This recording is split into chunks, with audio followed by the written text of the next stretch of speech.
Merci à tous ceux qui sont présents ici ce soir et ceux qui vont nous rejoindre. Je vais commencer tout d'abord par vous dire que ce soir nous allons partir en voyage, même à travers nos écrans, peu importe où nous sommes dans le monde, nous allons partir en voyage ensemble et nous allons vous en proposer un aujourd'hui même. Et nous allons le faire dans le cadre de Quantaforme International, représenté ce soir ici par Nelda, et puis par Voyage en résonance, représenté par moi, Karine Fakouri et Nadège Paillet. Alors, pour moi, la première slide, comme vous la voyez, elle concerne en fait Quantaforme, Nouvelle Terre, qui est une organisation que j'ai créée, Biophilia, qui est une association aussi que j'ai créée, et Voyage en résonance, qui est ce que nous allons vous présenter aujourd'hui, le tout en interaction avec Quantaforme International. Et Voyage en résonance, merci Quantaforme de nous accueillir sur cette plateforme, de nous permettre d'inviter du monde aussi à travers votre plateforme et de nous permettre de nous inscrire aussi à tout cela gratuitement. Et il y a plein d'événements comme ça qui ont lieu régulièrement dans divers domaines du quantique, mais pas que, mais en tout cas dans le sens de l'évolution. Alors j'ai fait un petit texte qui est sur l'écran pour vous dire qu'effectivement Voyage en résonance, moi, le feu sacré de Voyage en résonance, qui s'appelait avant Voyage biophile, et je vais vous en parler un peu plus, qui est devenu Voyage en résonance, c'est né de ma rencontre avec Antaforme lors des congrès internationaux, à l'intérieur aussi d'un appareil de biorésonance en synergie, on va dire, que je vais aussi vous présenter, qui a déclenché cette idée de voyage auquel vous allez participer aujourd'hui et sur le terrain, sur divers continents plus tard. Alors voilà, donc juste à ce niveau-là, merci. On va passer à la seconde diapo pour vous dire que si le feu sacré est né de ma rencontre avec Quantaforme, il y a eu une autre rencontre clé qui est celle de Nadège, que vous avez vue tout à l'heure et qui va intervenir encore un peu plus loin. Ça a été une rencontre choc. Moi, j'habite au Sénégal, comme certains auditeurs d'ailleurs qui sont présents. Je discutais avec Anne tout à l'heure. Et Nadège, qui habite en France, je l'ai rencontrée au Sénégal dans le cadre de ses actions autour du baobab, de la filière de baobab en soutien aux populations rurales.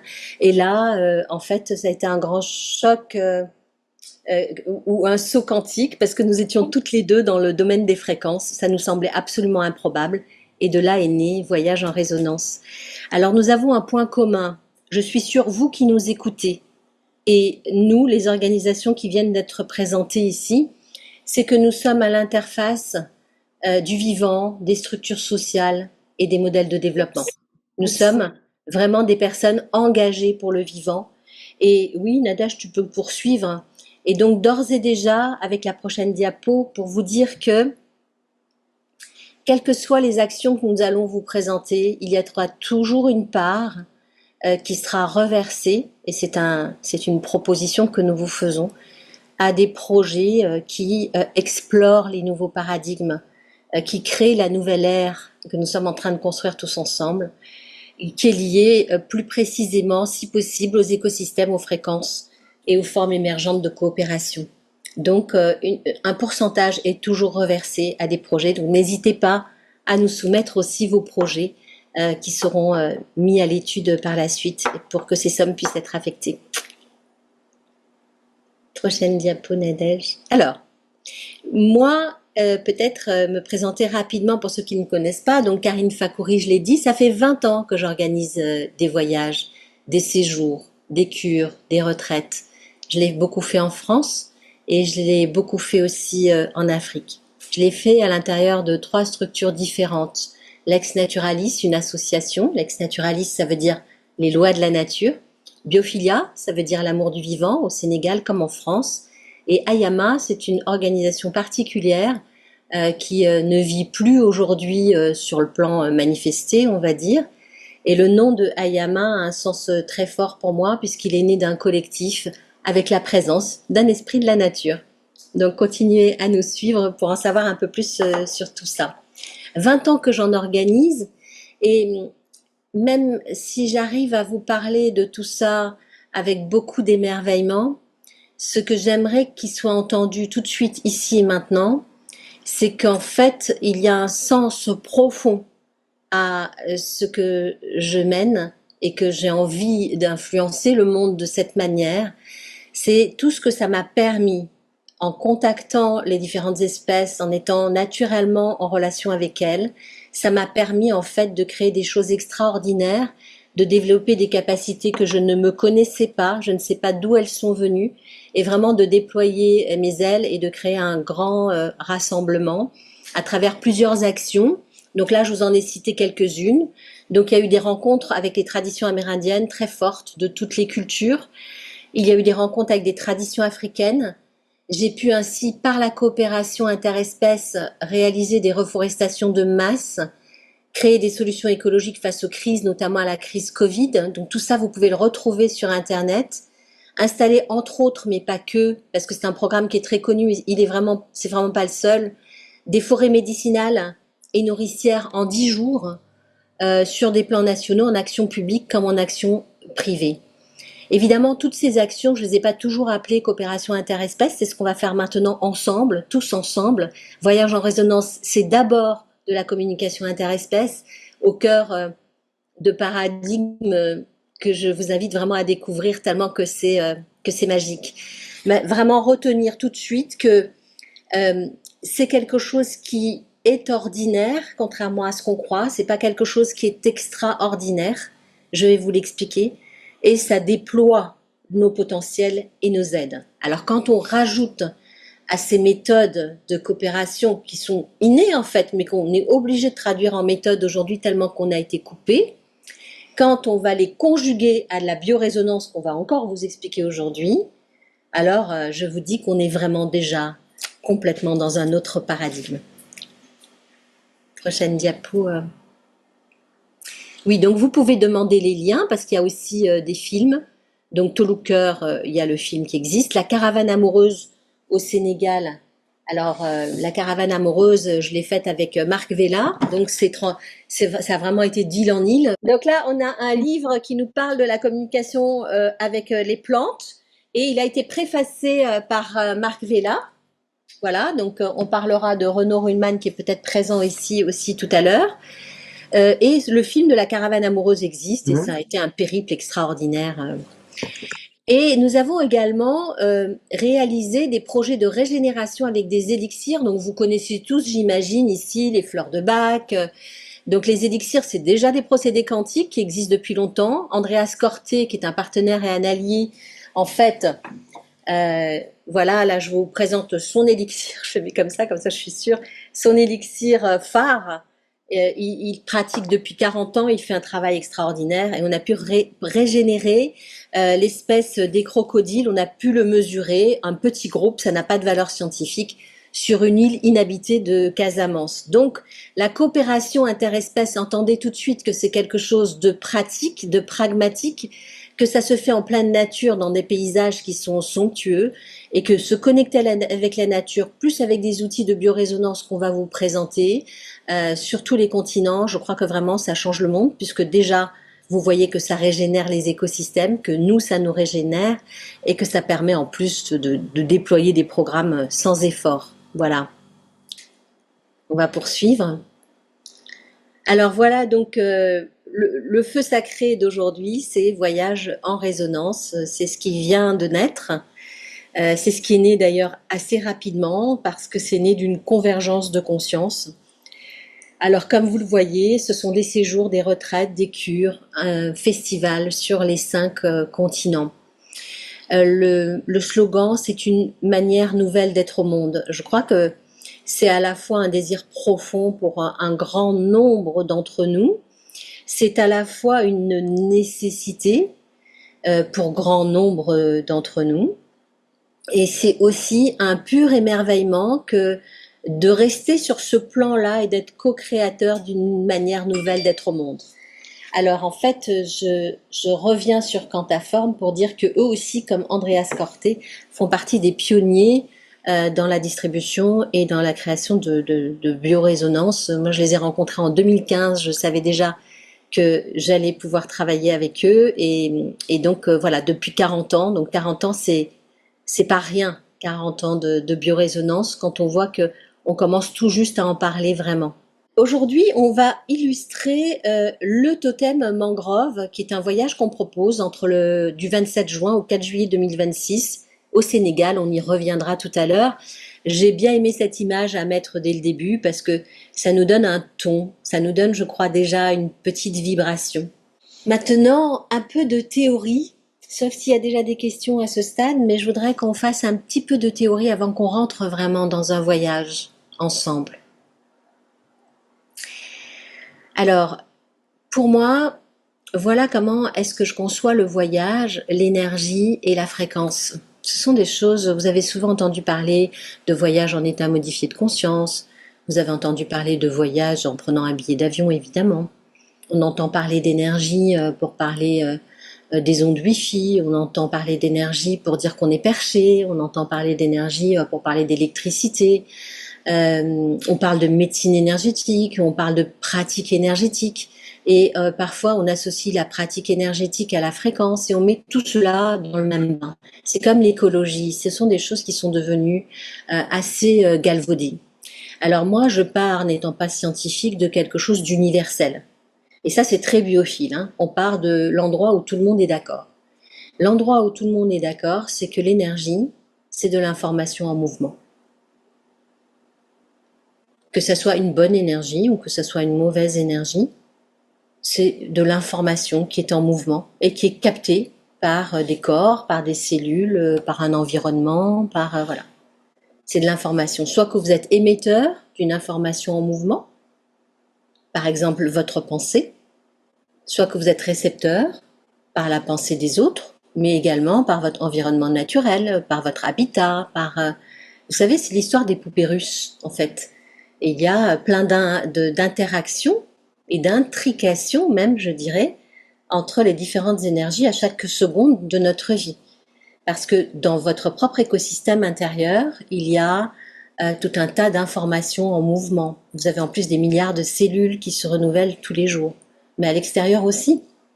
Lorsque vous rencontrez quelqu'un, c'est pareil. Donc comment ces champs coexistent? En plus, vous vivez à l'intérieur d'une maison ou d'un appartement qui a son propre champ. Et puis, vous êtes à l'intérieur d'un territoire, sur un territoire, une culture, un pays, chacun avec une identité qui porte des énergies et toutes ces informations sont tout le temps en mouvement et elles interagissent à l'intérieur de nous, finalement, qu'on en ait conscience ou pas. D'accord?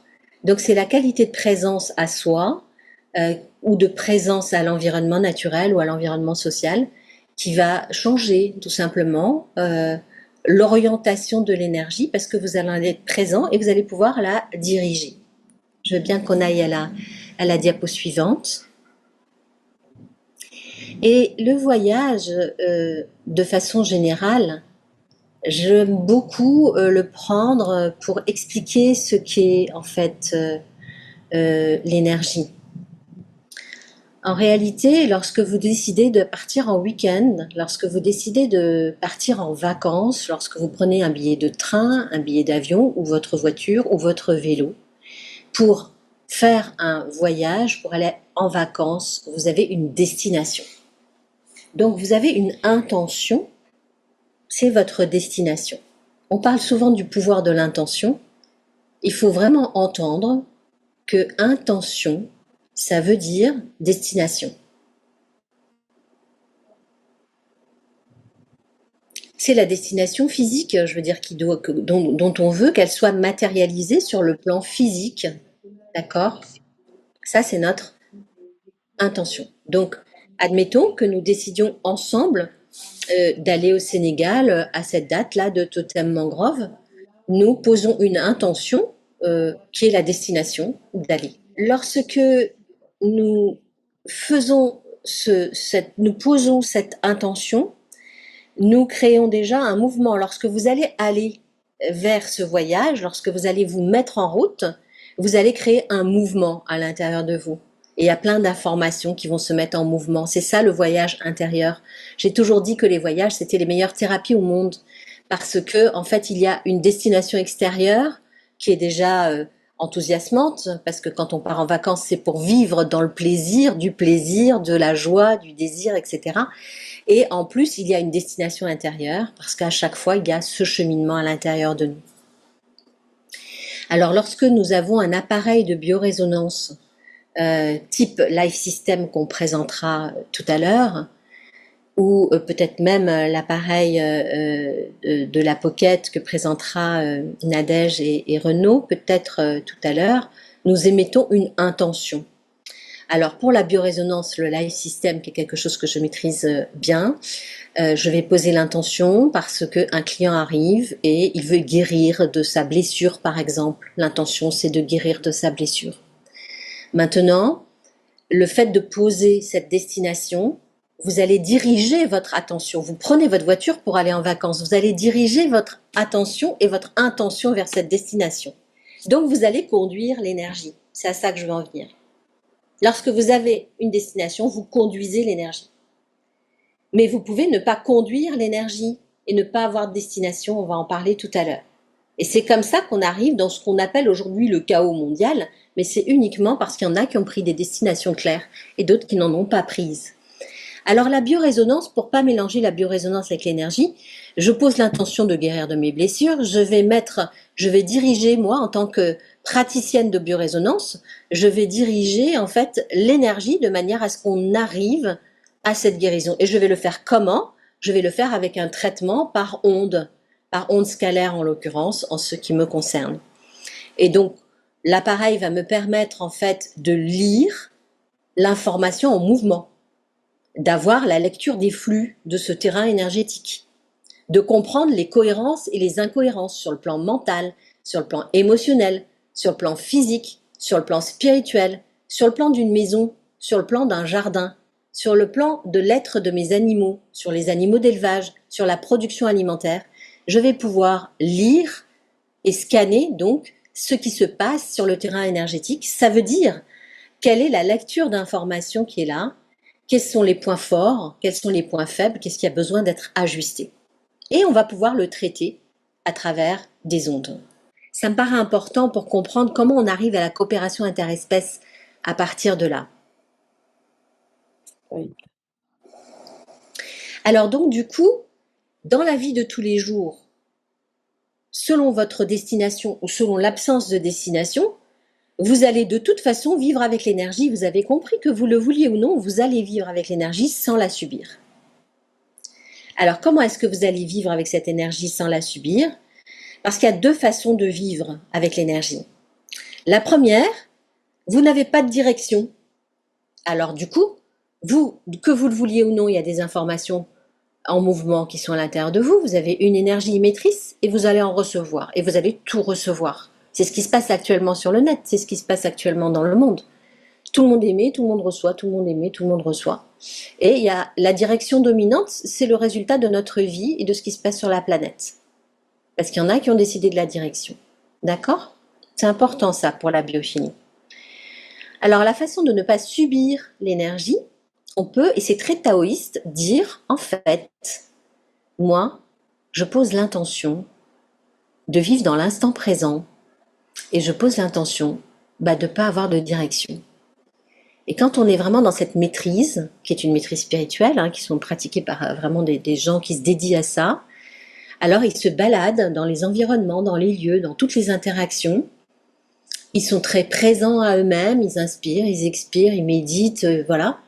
Et du coup, ils sont dans la maîtrise parce que dans tous les champs qui se présentent, ils s'amusent à co-créer en disant cette énergie oui, cette énergie non, ça je prends pas, ça je fais sortir, ça je fais entrer. Et ils créent comme ça les choses, et vraiment avec un lâcher-prise dont je pense que ça sera pour une autre vie, en ce qui me concerne, j'en rêve. Mais c'est pas ma façon d'être, mais j'y arriverai un jour. J'y arrive quand j'emmène les gens et quand moi-même je suis en voyage, j'y arrive. Mais d'abord, il y a la destination pour moi toujours. Et puis il y a une façon de conduire l'énergie avec une direction consciente, d'accord? Donc on pose l'intention, on définit la destination et on oriente le flux d'informations vers cette destination. Par exemple, vous choisissez, donc au lieu de dire je veux guérir de ma blessure, je trouve que c'est une orientation vraiment très minime. Quand on a compris le champ quantique, quand on a compris le champ des potentiels, on n'est pas dans guérir sa blessure, on est dans être dans sa pleine santé, on est dans être dans son plein potentiel, et on va examiner à travers un appareil de biorésonance, que ce soit un écosystème, que ce soit votre corps, que ce soit, voilà, quoi que ce soit, on va examiner le flux d'informations déjà présent, et tel qu'il est, il peut prédéfinir un futur, c'est-à-dire la direction où vous allez, et on va pouvoir donc la réajuster. Alors si on rentre un peu plus en détail dans les dialogues et la coopération interespèces, qu'est-ce que ça veut dire? Pour moi, je l'aborde sur au moins 2 plans. Évidemment, il y en a bien plus, hein. Le premier plan, c'est le dialogue et c'est ce que va vous proposer Nadège tout à l'heure, et sûrement Renaud. Alors, le premier plan, c'est le dialogue. Il y a une écoute mutuelle et un échange d'informations. Tout à l'heure, nous allons faire un exercice pratique où il va y avoir donc l'écoute d'une musique de plantes. Je ne sais pas si je le dis bien, on me rectifiera. Et donc, vous allez l'écouter, vous allez l'entendre et vous allez peut-être recevoir des informations. Mais quand vous le faites en live avec un végétal, ou sous une autre forme que celle-ci avec un animal ou avec un environnement, il y a un échange, c'est-à-dire que vous recevez une réponse par un mouvement, par quelque chose. Quand on parle de coopération interespèces, c'est toujours pour moi le premier plan. La coopération internationale, vous en avez tous entendu parler. Moi, j'ai beaucoup bossé dans les actions publiques. Donc, ce sont des échanges, c'est un contrat. C'est un contrat entre l'espèce avec laquelle vous travaillez, même si c'est l'entité d'une maison, hein, et vous, ou le jardin, et vous, c'est un échange. Donc en fait, le dialogue, il va servir, en fait, j'ai envie de dire, à une coopération et à un échange. C'est la raison pour laquelle je n'ai jamais voulu faire de très grands spectacles sur la rencontre des animaux totems, dont on sait sans paraître perché, encore une fois, puisqu'ils sont présents auprès de plus de 470 millions de la population mondiale, travaillent avec les animaux totems. Donc il faut là aussi sortir des clichés qui consistent à dire c'est un élément de langage qui appartient à une certaine communauté. Non, il faut que ça rentre vraiment dans l'universalité, d'autant plus que les textes internationaux aussi le reconnaissent. Donc il n'y a qu'une partie de la population qui est maintenue dans cette ignorance et qui se croit encore victime d'une chasse aux sorcières qui ne peut plus exister à ce niveau-là. Nous avons des arguments qui sont reconnus, donc il n'y a même pas de débat, si vous voulez, hein. Donc on aurait pu comme ça vraiment faire de la communication avec les animaux totems, faire ça le comble et emmener les gens en voyage. Moi, je m'y refuse parce que dans ma façon de procéder et dans mon expérience, en fait, il n'y a pas d'échange. Et souvent, les gens sont dans la découverte, la consommation, même dans les milieux les plus engagés. C'est une forme de responsabilité. Et donc, en fait, il peut y avoir des dégâts. Voilà pourquoi aussi j'organise toujours, et maintenant avec Voyage en Résonance et Nadège, on va organiser des séjours qui sont plutôt immersifs. La cure, elle peut être individuelle, mais c'est immersif. On est ensemble de bout en bout et on va au fond des choses. Et donc, il y a cet échange. Le premier plan de la coopération, le premier plan, le premier niveau pour moi, c'est celui-là, le dialogue, la coopération. Évidemment, ça passe pas par le mental, parce que les autres espèces n'en ont quasiment pas. Et puis, parce que comme les mots ne sont pas entendus, c'est la fréquence derrière les mots. Vous savez que vous pouvez dire je t'aime avec une telle énergie de violence que ce qui va être entendu, c'est la violence. Et comme vous pouvez dire je ne t'aime pas avec énormément d'amour, et vous savez que dans le langage infraverbal, même entre humains, ce qui est retenu, ce n'est pas ce qui est dit, mais ce qui n'est pas dit dans l'infraverbal et donc dans l'inconscient collectif. On y reviendra tout à l'heure. On va passer à la prochaine diapo. Le deuxième plan pour l'intelligence et la communication animale, pour le plan de la communication interespèce, c'est de rencontrer son génie. Alors en Afrique, on dit génie, on parle d'intelligence de la nature, on parle des devas, il y a plusieurs plans. Voilà, il faut savoir qu'il n'y en a pas que deux, il y en a plusieurs. Mais aujourd'hui, le but n'est pas de rentrer dans un cours, même si nous aurons l'occasion d'en donner et que vous pouvez vous y inscrire en laissant votre mail. Alors en fait, lorsque nous travaillons avec le génie de la plante, nous changeons de plan. C'est-à-dire qu'on n'est plus sur un plan uniquement terrestre, on est sur au moins un plan éthérique, ce qu'on appelle le champ vital, à minima, j'ai envie de dire. Et alors donc, il y a une communion d'esprit à esprit. Ça veut dire que vous aussi, vous avez temporairement changé d'état de conscience. Et ça, ce sont des choses qu'on peut faire avec plusieurs technologies. La technologie du life system, donc qui est présente ici ce soir, qui sont ceux qui nous accueillent, et puis avec une autre technologie qui va aider à élargir le champ des perceptions. C'est une technologie vibratoire qui sont les lampes hypnagoniques et les lampes psychédéliques, qui sont d'ailleurs reconnues pour leurs vertus par des médecins eux-mêmes. Je pourrais vous faire passer des vidéos, puisqu'en réalité, ce sont des jeux de lumière qui vont tout simplement activer certains centres énergétiques et élargir nos perceptions. On les appelle les lampes psychédéliques, qui ont évidemment l'immense avantage sur le plan thérapeutique de se passer complètement de prise de substances, de quelle que soit l'origine, qui au contraire créent des déviances, notamment dans la communication végétale. Ça, c'est hyper important. Donc de comprendre qu'aucune substance ne pourrait être prise, ne doit être prise, parce que effectivement, vous allez avoir des perceptions, mais vous ne savez pas par quel canal ça passe. Alors, du coup, on est dans une perception élargie au-delà du visible. Et là, le sensible devient un langage qui peut être auditif, sensoriel, de l'intime conviction, de l'image, et voilà. Et là, on a changé de plan. Sur le YouTube de Quantafor, mais également sur mon YouTube, Karine Fakouri Biophilia, vous allez pouvoir retrouver l'intervention de Philippe Malébo, qui est celui qui a créé les normes pour les huiles essentielles et qui nous parle du génie des huiles essentielles avec un langage vraiment exceptionnel.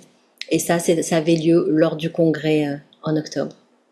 Alors, les voyages en résonance qu'on vous propose vont aborder les 3 B. Ils vont aborder ces voyages qu'on va vous proposer à travers le monde et qui démarrent au Sénégal en juin, vont aborder les 3 B. Donc, ce sont des méthodes appliquées que je développe depuis longtemps. La biophilie. On va s'arrêter un petit peu sur la biophilie. Biophilia, ça veut dire l'amour du vivant. Vous avez vu qu'au centre, il y a PHI. Au centre, nous avons le phi de biophilia, qui correspond au nombre d'or.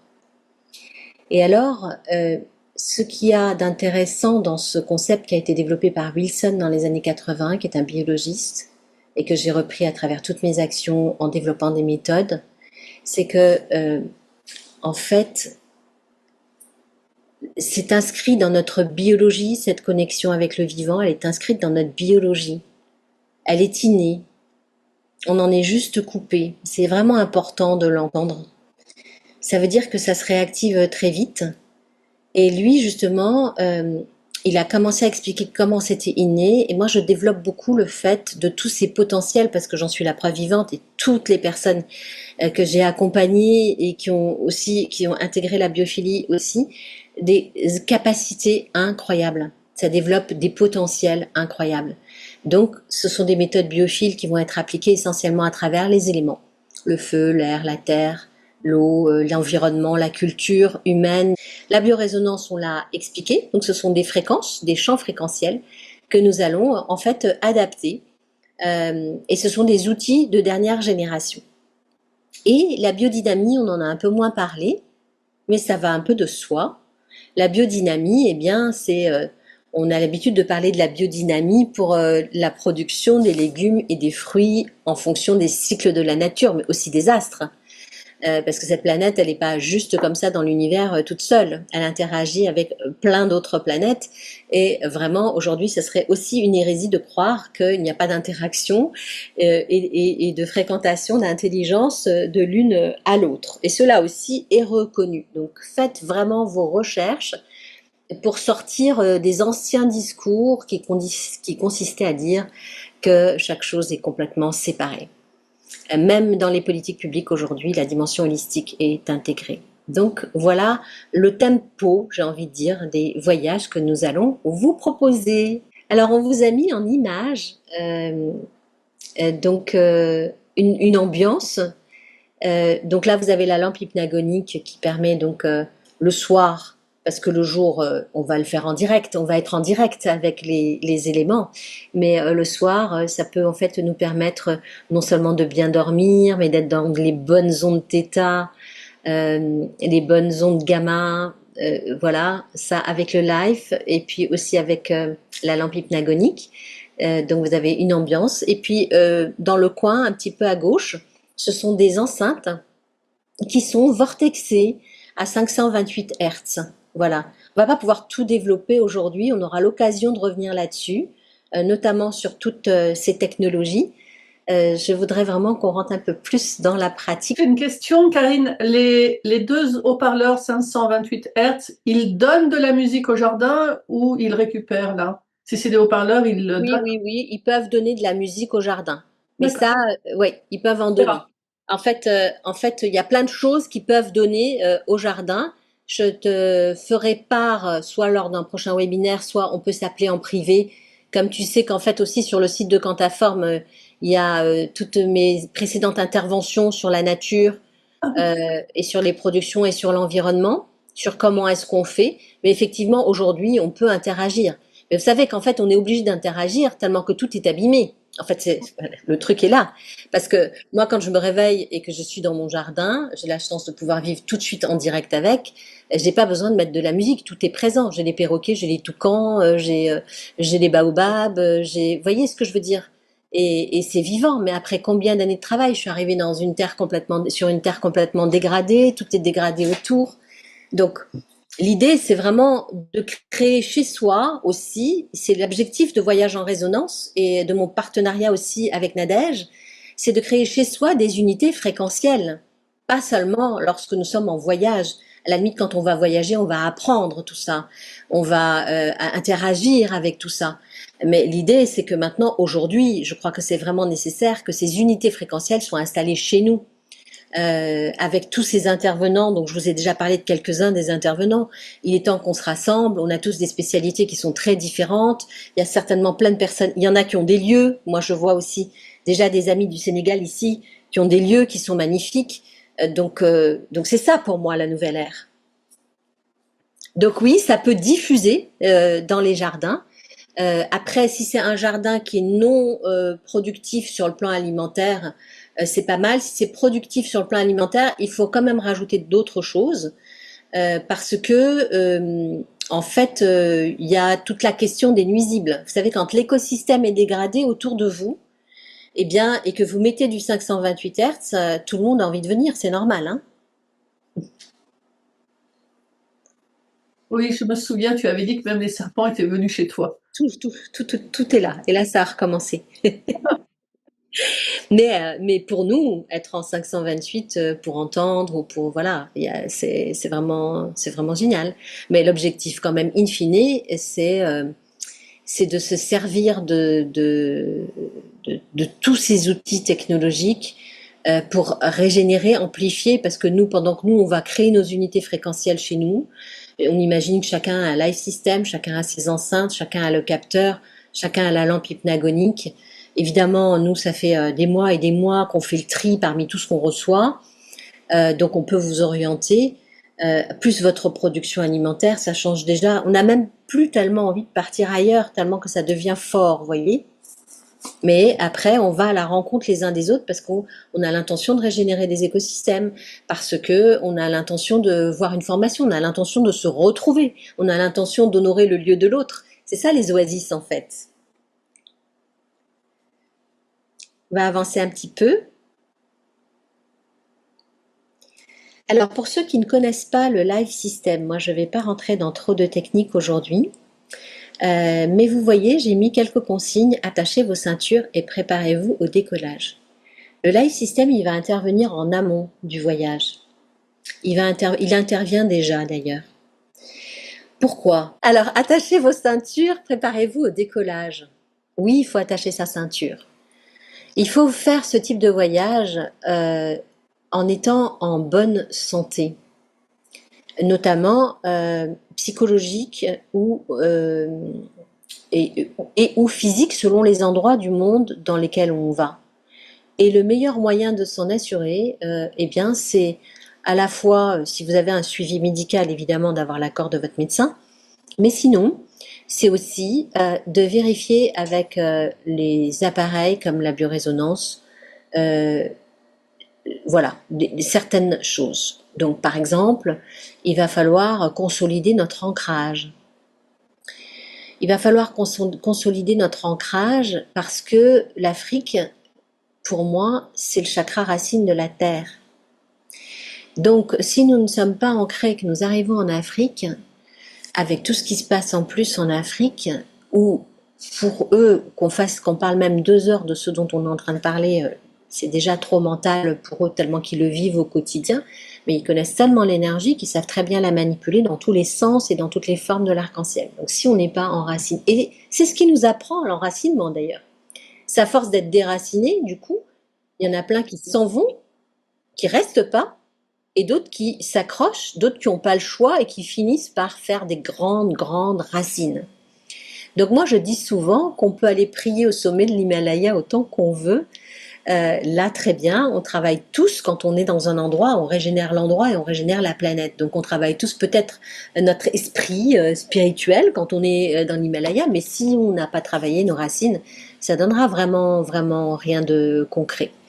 Alors avec le life en préambule, on va dire, on va pouvoir en fait renforcer les liens spirituels. Ce sont des choses qui existent telles quelles, qui sont inscrites telles quelles. Hein. C'est pas de la méthode. Il y a ce qu'on appelle le troisième œil, mais il y a aussi toute la glande pinéale, la glande pituitaire qui peut être activée. Mais elle doit être activée en même temps que la force, en même temps que l'évacuation des toxines, en même temps que l'équilibre du cerveau gauche et du cerveau droit, en même temps que notre équilibre physique, en même temps que notre terrain émotionnel. D'accord? Et ça, c'est hyper important. En plus, donc à partir de là, nous allons pouvoir en fait envoyer de l'information pour libérer les conflits intérieurs et aussi pour créer, ça existe tel quel, unité avec le tout. Il y a un élixir qui s'appelle nourriture pour les fées. Il y a la fréquence de l'extase, de la béatitude qui sont vraiment très nécessaires à la communication interespèce. Et puis vous avez des zones d'évaluation, c'est-à-dire que c'est quelque chose qui va c'est un appareil qui va vous permettre de mesurer votre indice, par exemple d'amour. C'est quand même quelque chose d'extraordinaire. Si on a un indice d'amour à 0, ça ne veut pas dire qu'on va pas faire le stage ou qu'on va pas venir faire ce voyage. Ça veut juste dire que en fait, il y a une zone de guérison ici, et donc on va aller la pousser. Évidemment, on ne va pas faire ça individuellement, parce que pour cela, nous sommes de nombreux praticiens. Vous pouvez faire des séances individuelles. Par contre, sur site, on va pouvoir regarder des choses comme ça. Mais en amont, moi, je travaille sur 3 fiches. C'est bon, tu peux passer, s'il te plaît. Les possibilités, en tout cas, sont infinies. Moi, je fais déjà une fiche voyage en résonance dans le life system avec Nadège. On a des anecdotes à vous raconter à ce sujet. On a aussi fait une fiche totem mangrove tout récemment. Et puis, quand tout le monde sera inscrit, eh bien, on aura une fiche pour le groupe. Alors, je précède déjà et j'entends déjà des personnes nous dire oui, mais comment, puisque c'est de la réinformation cellulaire, du coup, voyage en résonance. Bon, nous avons parlé tout à l'heure du traitement des ondes qui interviennent jusque dans les cellules, qui peuvent régénérer les écosystèmes aussi. Mais on peut aussi tout à fait considérer que le scan énergétique des informations qui sont en mouvement sont présentes dans le life. Et donc, ça ne nous empêche pas, sur un plan énergétique pur d'information, de rediriger l'intention. Et alors, nous, quand on avait démarré, on était tout feu, tout flamme, on montait notre projet avec Nadège. Et là, je lui dis, ah ben attends, je vais aller voir. Donc, je crée Voyage en résonance avec l'intention, évidemment, qui va avec.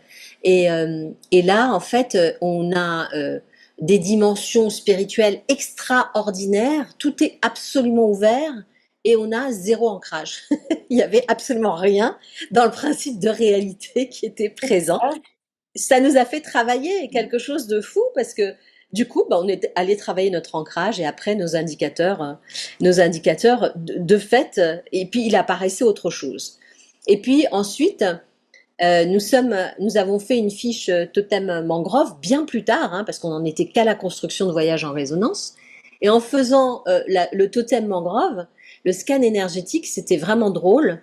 On a eu un état inflammatoire qui apparaissait au niveau de l'épilepsie.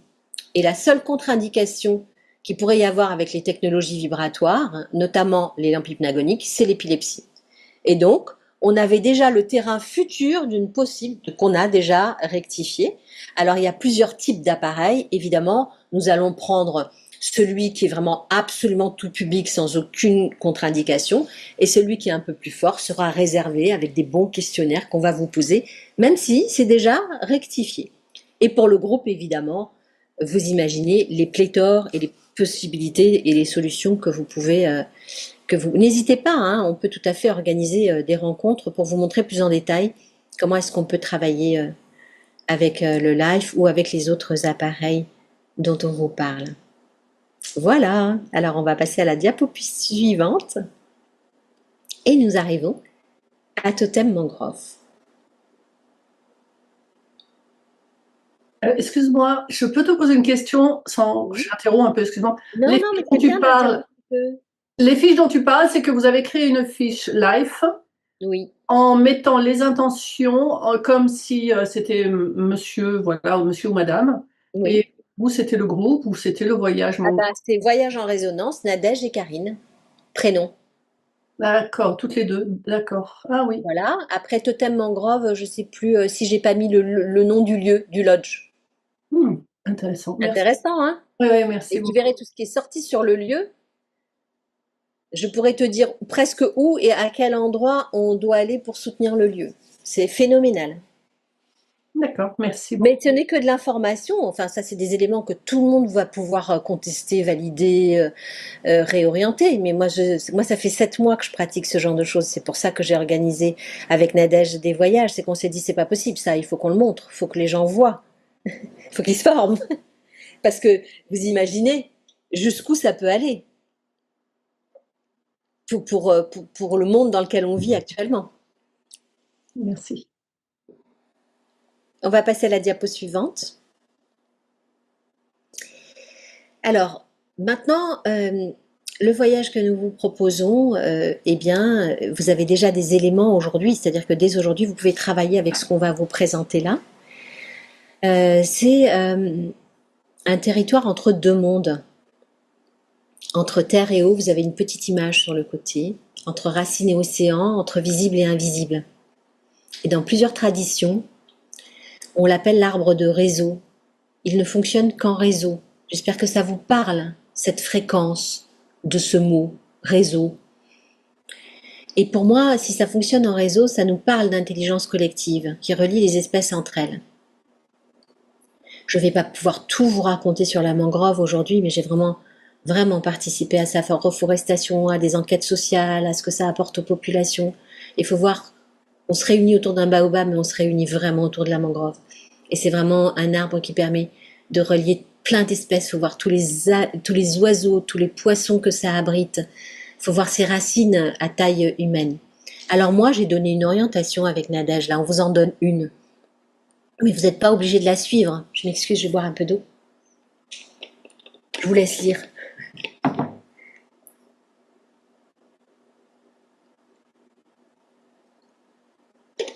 Vous n'êtes pas obligé de la suivre.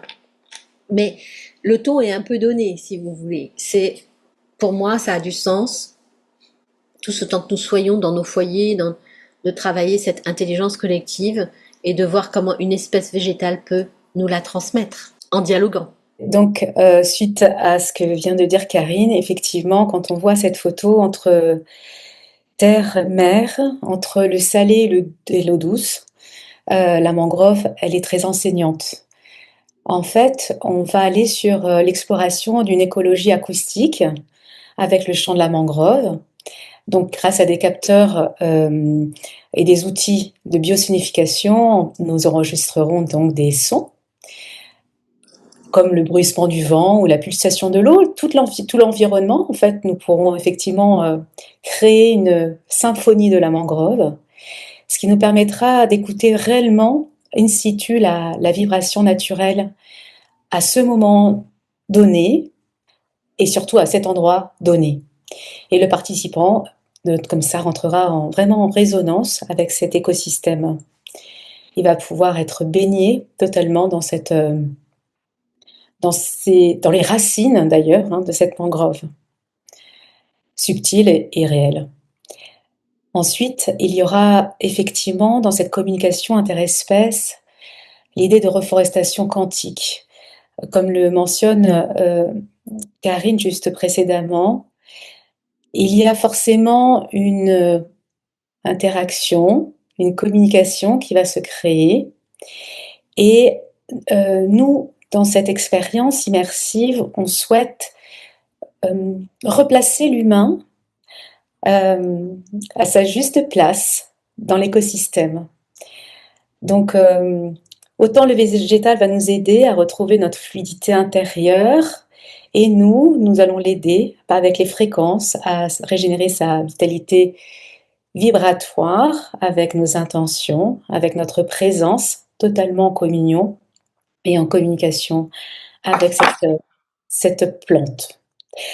Donc, nous allons avoir cet échange avec la mangrove et et grâce en fait aussi aux chants, aux élixirs, à nos attentions qui vont réellement nourrir et reconstruire cette régénération, mettre en place ces actions de l'ordre du subtil, mais aussi dans le réel, puisque nous participerons physiquement, puisque à la plantation de pieds de palétuvier, puisqu'on sera dans cette période de reboisement, enfin, on va dire ça, reforestation de la mangrove. Et nous avons aussi une lecture biodynamique, puisque je viens de le citer, on va se trouver juste après le solstice d'été, donc où nous serons vraiment aussi dans l'énergie de l'océan avec les marées, le nettoyage au niveau émotionnel, des mémoires, pour être dans cette communion aussi avec tous les éléments où on sera complètement en interconnexion, en interespèce et en synergie et en harmonie totale, on va dire. Merci Nadège, merci beaucoup. Nous avons Jean-Pierre Renaud avec nous, mais c'est extraordinaire. Pardon, parce que je parle de la mangrove et je reçois un message de sa part. Donc je sais pas s'il est encore là. Donc Jean-Pierre, c'est celui qui a reforesté quasiment tout le Sénégal en mangrove, et grâce à la fondation qu'il a créée. Donc merci d'être là. Tu nous as peut-être quittés d'ici là, parce que je te sais très chargée. Alors on va poursuivre en effet, pour dire que dans cette expérience que nous vous proposons de vivre, c'est un voyage entre terre et eau, et que ces 3 B, là pour le coup la biophilie, c'est le monde aquatique.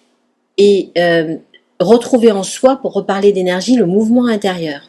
Ce qu'il y a d'extraordinaire avec les bolons, parce qu'on appelle ça des bolons, hein, les eaux de mangrove, moi ce sont mes eaux préférées. Et en fait, ce qu'il y a d'extraordinaire, c'est que les marées, vous pouvez marcher sur le sable et d'un coup être immergé par l'eau parce que la marée monte, et d'un coup vous mettre à nager, mais vous l'avez pas vu monter. Donc vous pouvez faire une randonnée à l'endroit où la mangrove est à marée basse, et puis d'un coup voir les oiseaux, voir passer des dauphins. Attention, je promets rien, ça dépend vraiment des saisons, des moments et de notre connexion aussi.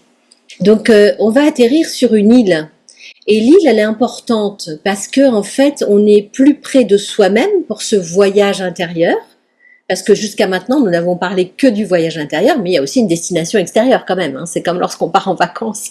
Donc maintenant on va aborder la destination extérieure sur une île un peu plus loin de l'inconscient collectif. C'est pas non plus une île inhabitée. On va poursuivre. Donc votre séjour en fait se déroule dans un campement de 12 hectares en bord du fleuve. On va poursuivre. Voilà, vous avez une vue d'ensemble. Alors là, vous avez vu tout ce qu'il y a autour de ces arbres qui ne sont pas la mangrove. C'est tout simplement la marée basse, où vous pouvez faire la randonnée. Et là, ce sont les chambres. Vas-y. Continue. Voilà votre exploration extérieure. Donc voilà quand ça remonte ce que ça donne. On poursuit Nadège. Donc évidemment, captation sonore de la mangrove, ça vous avez compris, l'exploration en pleine nature, la communication interespèces, les voyages intérieurs, les rencontres avec les cultures locales, mais surtout, ça a l'air très très dense, mais c'est très très simple. Vous allez avoir du temps libre au quotidien, du souffle et de la liberté, parce que sinon il ne peut pas y avoir quoi que ce soit. Donc c'est vraiment des chambres, sauf pour ceux qui sont en couple, des chambres individuelles. Voilà, les gens se retrouvent dans les espaces communs s'ils ont envie, ils se retirent s'ils ont envie, et sur 12 hectares, vous voyez comme nous allons avoir de la place. Et ça, c'est magique, ça, c'est la magie de l'Afrique. On va poursuivre. Donc, pour le rythme du voyage, il y a vraiment des rencontres qui sont faites le matin, à l'aube, avec des outils biofréquentiels, et il y aura des excursions aussi à la rencontre. Bon, écoute, je pense qu'on va passer là parce qu'on en a pas mal parlé, à moins que tu voyais autre chose. Voilà, donc on a le programme, on est sur un site qui est préservé, hein, qui est reconnu à l'international.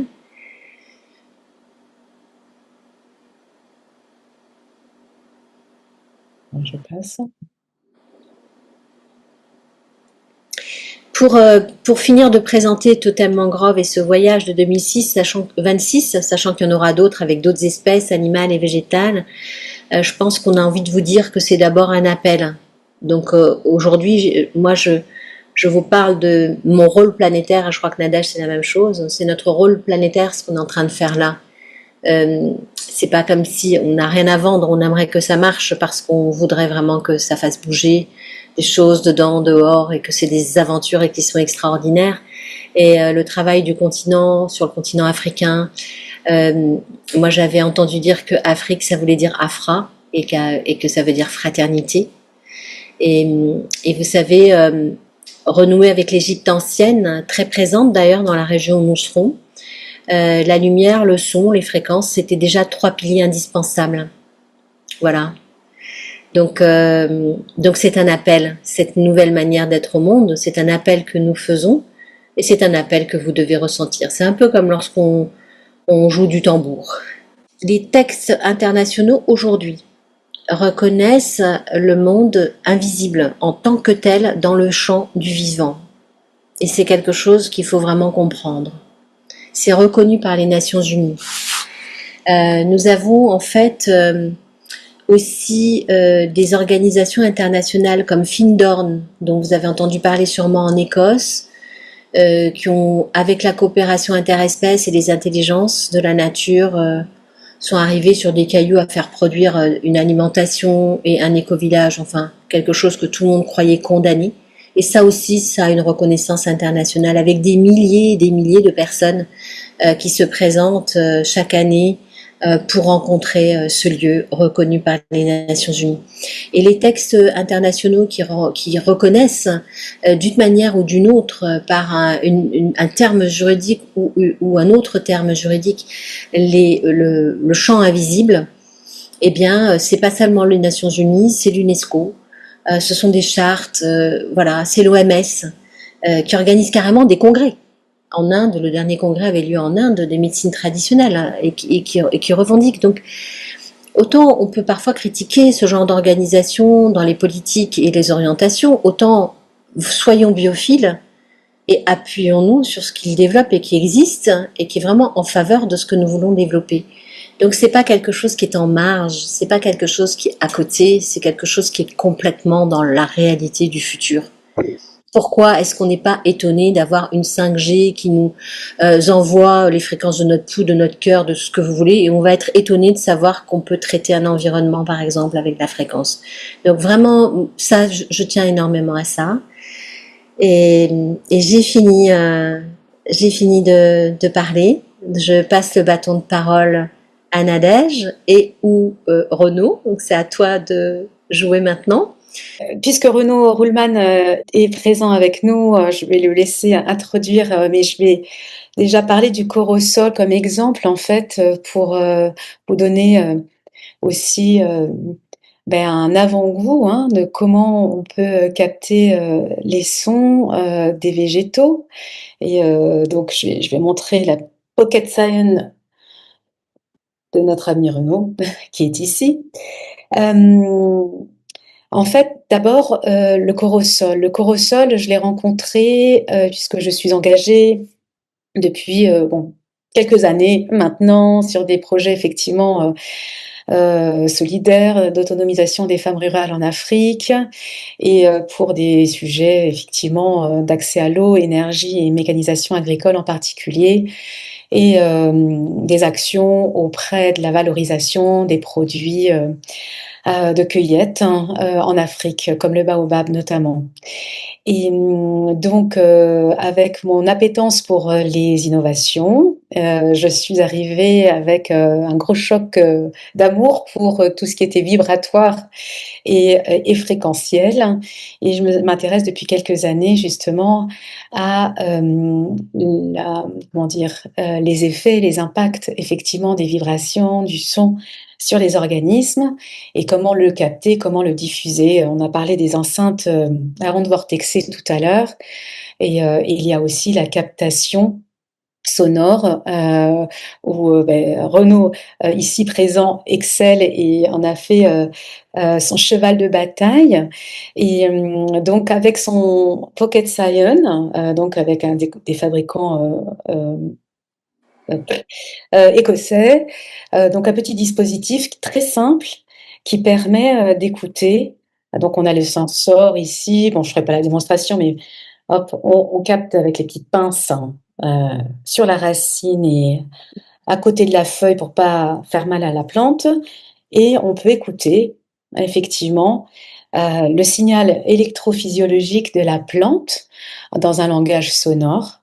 Et donc ce que j'ai fait au Cap-Vert, puisque je suis engagée dans une association qui s'appelle Mayoasis, c'est cultiver l'eau pour cultiver la terre. Donc ce corosol a été planté il y a 3 ans. Et on est dans une oasis, dans un désert, et c'est une belle expérimentation. Et donc toutes ces plantes qui sont vraiment dans un écosystème très difficile, déjà, et aussi la nature reprend ses droits. Donc il y a beaucoup de plantations qui se multiplient actuellement et on en est vraiment très heureux. Donc j'ai enregistré différentes, on va dire, essences sonores et notamment le corosol. Si Renaud est là et si tu veux prendre la parole pour parler rapidement, peut-être effectivement de la captation sonore des plantes, ce serait volontiers puisque je ne ferai pas mieux que toi, si tu veux. Merci beaucoup, en tout cas, Karine et Nadège. Donc, pour vous résumer un petit peu cette histoire, donc moi, je m'appelle Renaud Ruhlmann et je suis devenu chercheur en électrophysiologie, donc pour sensibiliser justement à ces possibilités de biocommunication interespèces. Et là, ces outils dits de sonification nous permettent en fait d'analyser, de mesurer une partie des signaux biochimiques d'une plante. Et là, suivant les dispositifs qu'on utilise, c'est pour ça que là, on utilise un des derniers qui est sorti.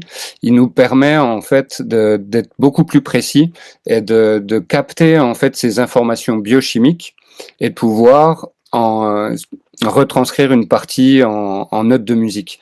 Ce qui est important à comprendre, c'est que aucun organisme vivant fait naturellement de la musique, puisque c'est un concept humain.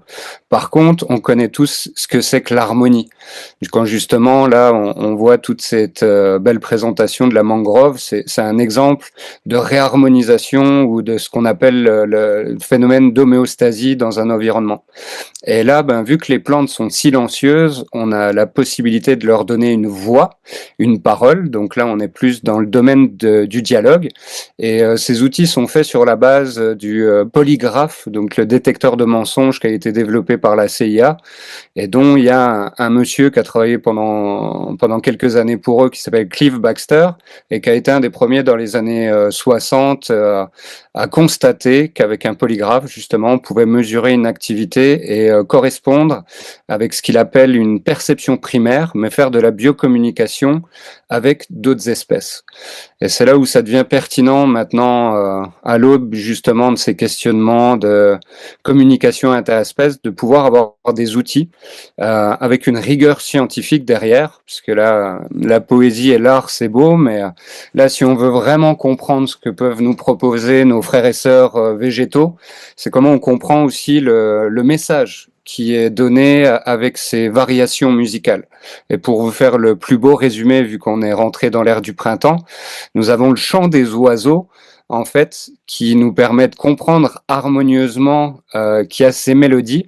On a un collègue en Suisse qui s'appelle Ernst Zurcher qui explique très bien aussi ces interactions où les fréquences sonores audibles des oiseaux vont permettre d'avoir une interaction avec la germination et la floraison.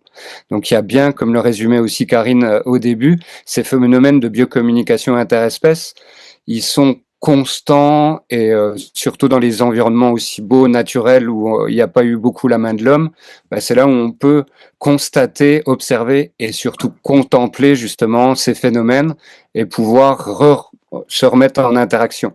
C'est pour ça que des fois, c'est intéressant d'avoir certains outils qui nous permettent de mesurer, d'analyser, ou d'autres qui sont là, qui mêlent science et art, et qui nous permettent d'avoir l'émission de ces messages végétaux, et là d'avoir des sciences derrière pour pouvoir expliquer correctement ces phénomènes, et que là on est réellement dans ces interactions de biocommunication, parce que là on branche du coup un polygraphe, donc du coup un détecteur de mensonges sur des organismes vivants qui sont dépourvus de la capacité de mentir, parce qu'une plante ou un animal ne connaît pas ces concepts. Donc là, on revient sur cette bienveillance qui est fondamentale à l'état de nature et au vivant. Et là, ce qui est intéressant avec ces outils, c'est que justement, on peut allier la science et l'art pour ajouter un petit peu de poésie sonore. Et là, que les plantes nous fassent constater par leur activité dans un milieu naturel, elles n'ont pas de stress, et là, elles nous encouragent justement à la résilience, à tous les bienfaits justement d'un organisme vivant qui est dans sa totale capacité d'apprendre. Et là, dans les meilleurs enseignants qu'on peut avoir autour de nous, bon, on a des beaux végétaux qui sont avec des enseignements différents. C'est pour ça que c'est magnifique de proposer cette aventure en Afrique, parce que c'est le berceau de l'humanité, et que là, en plus, il y a des savoirs qui méritent justement de retrouver cette connexion que nous, on a perdu, les Occidentaux. Et ces outils permettent justement de redonner une voix à la nature et d'avoir justement cette analyse donc biochimique, où là, les plantes nous content ce qu'on peut appeler la symphonie du vivant. Et là, c'est de la biorésonance, où là, elles nous apprennent justement ce langage universel des molécules, de la biochimie. Et là, les meilleurs qui connaissent ça, justement, c'est les végétaux qui l'ont appris aussi aux animaux. Et nous, on vient en espèces après, où on a besoin justement de réapprendre ça avec un environnement qui est sauvage et primaire, dans le bon sens du terme. Non, merci Merci infiniment. Renaud, merci beaucoup. J'en profite, Nadège, juste pour présenter son livre. J'aimerais bien qu'il soit en grand écran, puisque là, en fait, merci de nous avoir rejoints. Renaud, je présente ton livre où on a ton histoire, ton parcours, et comment aussi ta communication très spontanée avec le peuple de la nature, et comment voilà t'en es arrivé à là. C'est vraiment un livre fabuleux que je vous recommande. Donc vous avez compris que nous travaillons avec Renaud, nous travaillons avec ces outils, et donc voilà. Maintenant, Nadège, peut-être quelques explications. Quelque part, on peut entendre les sons de tes captations.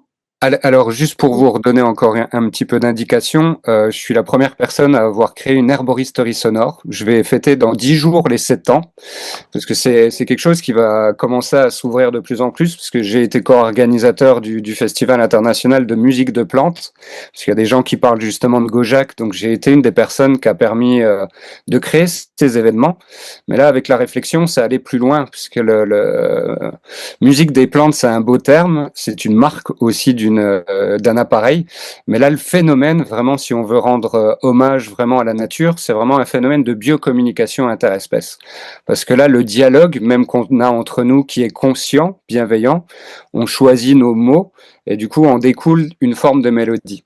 Et là, on pourrait en découler une forme de musique, mais là, c'est vraiment un dialogue. Puisque là, quand on parle vraiment d'échange entre les espèces, c'est un dialogue. Et là, moi, l'herboristerie sonore que j'ai créée il y a 7 ans, c'était justement pour partager le savoir qui m'avait été transmis, parce que j'ai grande gratitude d'avoir ce savoir qui m'a été transmis des cacaoyers au Guatemala, parce que j'ai habité 3 ans au Guatemala et au Mexique, et j'ai appris du coup de ces communications interespèces grâce au cacaoyer, qui est une plante enseignante. Et j'ai pu aider à faire une chocolaterie au Guatemala. Et pour moi, c'est une œuvre, c'est une responsabilité citoyenne où je suis revenu en Occident pour partager ces possibilités. Et ces outils nous permettent d'ouvrir en fait sur ces interactions de biocommunication. Et c'est pour ça que j'ai grande gratitude justement aux plantes qui ont souhaité participer, parce que pas tous, pour l'instant, ont voulu participer à l'herboristerie sonore. À chaque fois, je leur demande, il y a un protocole. Et là, on peut écouter l'artémisia annua, la lavande, la Et sauge le baobab officinale, d'ailleurs. beaucoup de plantes, le baobab. Parce que l'année dernière, justement, on s'est rencontrés parce qu'on a un collègue en commun avec Nadège, et elle demandait à enregistrer le baobab. Et pour la magnifique histoire, le chant en plus du baobab qui est sur l'herboristerie sonore, j'ai enregistré le baobab à Annecy, il me semble, au mois de mai. Dans la colocation, la maison du bonheur où je suis, on a beaucoup de plantes, et ma coloc a récupéré un baobab qui était malade. J'ai fait écouter 2 fois 30 minutes, donc 2 fois le chant qui est sur l'herboristerie sonore du baobab de Nadège. Et 2 jours après, on avait 2 nouvelles feuilles qui étaient apparues. Le baobab est en bas, mais il est en excellente santé. Et là, c'est pour montrer justement en fait qu'il y a cette possibilité de restimuler des mémoires.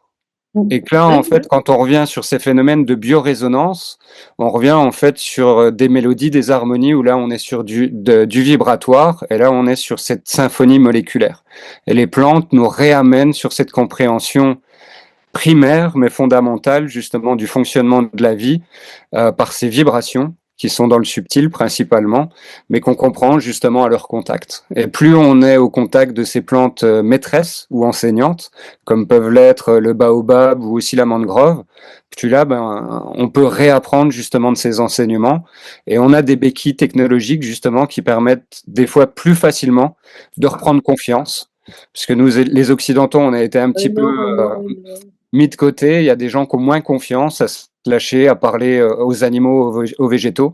Et c'est pour ça que c'est bien de proposer ce genre de belles aventures dans un environnement qui est magnifique, sauvage, avec l'encadrement et la conscience de pouvoir utiliser des outils à bon escient et qui permettent ces interactions.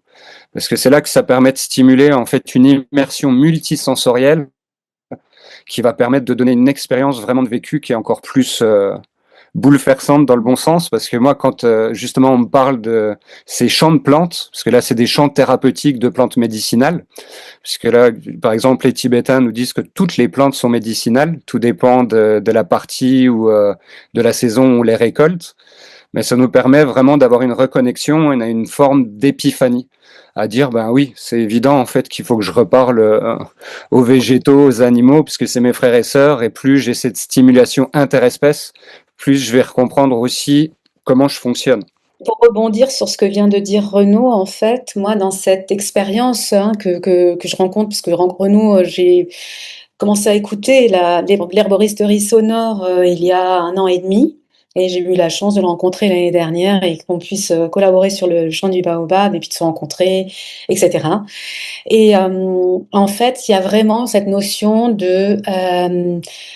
d'en finir en fait avec la cécité, avec des plantes qu'on ne voit pas, on n'entend pas, la surdité, et d'être vraiment dans ce rapport, oui, comme tu l'expression, oui, je suis comme une plante verte.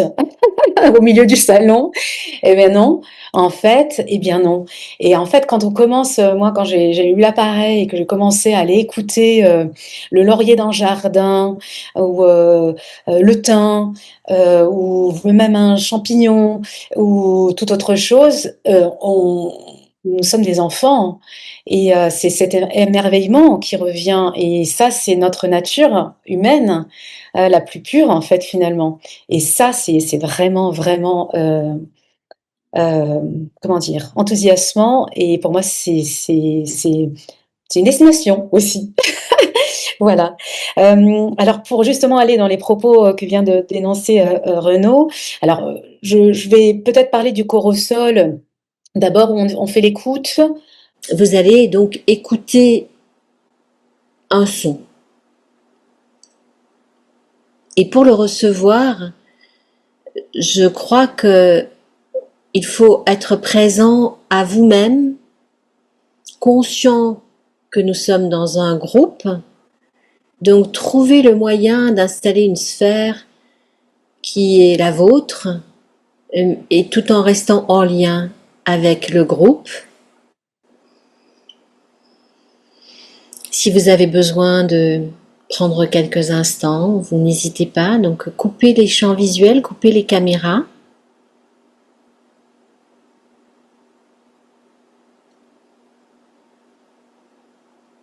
Voilà, pour être encore plus avec vous-même, à l'intérieur de vous.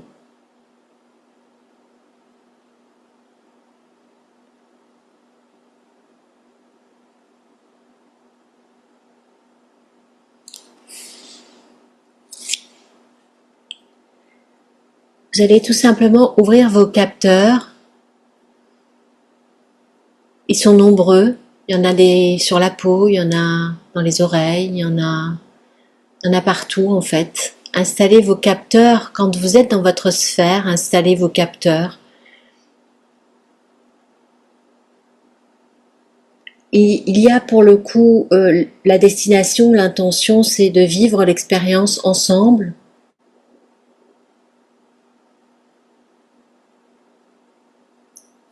On n'est pas obligé d'aimer l'expérience. On est juste d'accord de la vivre ensemble et d'essayer de voir dans cette expérience qu'est-ce qui est agréable dans le son qui pénètre. Est-ce qu'il pénètre? Est-ce que c'est désagréable? Et après, bien sûr, quand ça sera fini, vous allez aussi vous poser pour ressentir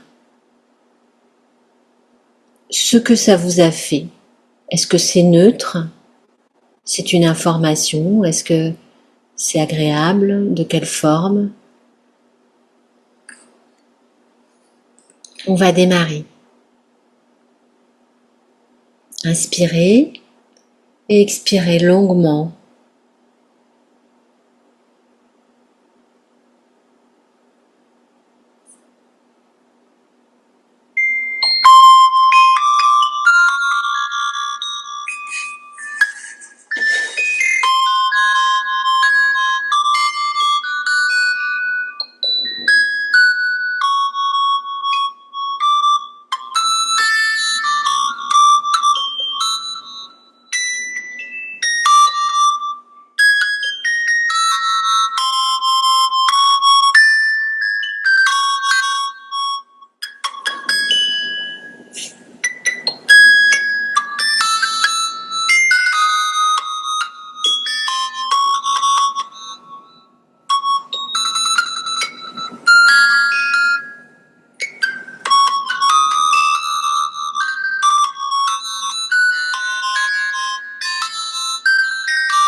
Voilà, vous allez revenir à vous avec peut-être quelque chose de différent. Merci, c'était magnifique, magnifique, merci. Comment tu as vécu ça, Isabelle? Je ne savais pas que ce serait si changeant. J'ai déjà écouté 2 musiques, je me rappelle plus comment ça s'appelle, la bibliothèque de Renaud, mais j'avais pas le temps, j'ai fait très vite. Mais cette fleur-là, si c'est une fleur, le corasol, et elle est lumineuse, voilà. Tu as eu le sentiment que ça t'a apporté ça? Est-ce que tu sens que ça t'a apporté de la lumière? Ah Ou bah est-ce que oui, ça t'a... Oui, d'accord, ok. Merci. oui, oui, merci. Oui. Marie-Paul, je suis désolée, je peux pas mettre l'écran, j'ai pas suffisamment de circuit.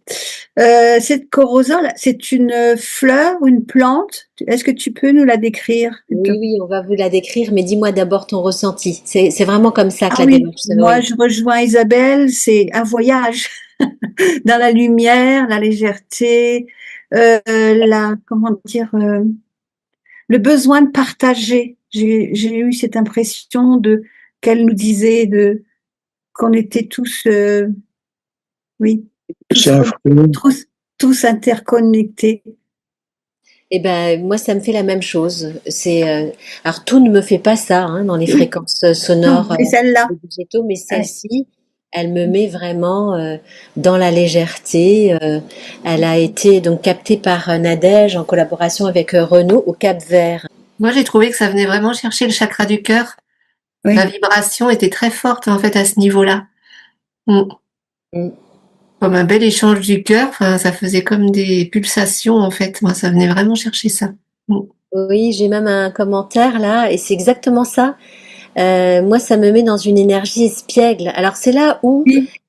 où j'attends de savoir, moi, dans mes recherches, si Nadège y est pas pour quelque chose. Parce qu'elle est très espiègle, ça se voit. Hein. Alors, je me dis, Oui, il bien faut sûr. absolument, parce que j'ai du corosol, moi, il faut absolument que j'aille voir ce que ça donne. Mais vous voyez, la recherche, elle est là pour moi. Continuez pour voir. En fait, vous avez vu on parle tous de la même chose quand même, pour le moment. On a tous à peu près les mêmes mots. J'aimerais savoir, Karine, comment faites-vous pour justement récupérer ces sons sonores des plantes? Alors, en fait, vas-y, Nadège. Oui, en fait, on a le dispositif, hein, tout simplement ici. Vous voyez? Je sais pas si on voit. Oui, Euh, on peut montrer la là, photo aussi. voilà, en fait, on le branche donc à l'arbre et je le connecte sur mon ordinateur et en fait, sur l'ordinateur, il y a effectivement aussi les logiciels, mais on peut écouter directement avec le dispositif sans aller sur un ordinateur. Mais si on veut l'enregistrer, nous passons par effectivement un ordinateur avec un logiciel de son, de musique et puis on enregistre, alors là, je l'ai enregistré sur, électronique, piano, hein, parce qu'on pourrait, faire des tam-tams avec ou d'autres on peut choisir en fait, hein. C'est le signal, qui est capté et après on peut le traduire avec un son de, je sais pas, de bol tibétain ou de guitare ou de je ne sais quoi. Moi, j'ai pris quelque chose de très basique. Je voulais enfin, parce que j'ai voulu une forme brute et nous avons un projet justement avec Renaud, pour ce projet, de faire tout un CD pour les arbres de cette ferme en particulier. Donc voilà, c'est comme ça qu'on capte, tout simplement, mais juste à l'écoute, sans dispositif à part le petit le pocket là. Donc, Nadège va vous emmener lors des voyages.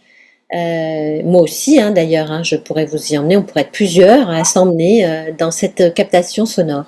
Voilà. Donc, la mangrove, ça sera elle qui fera ça.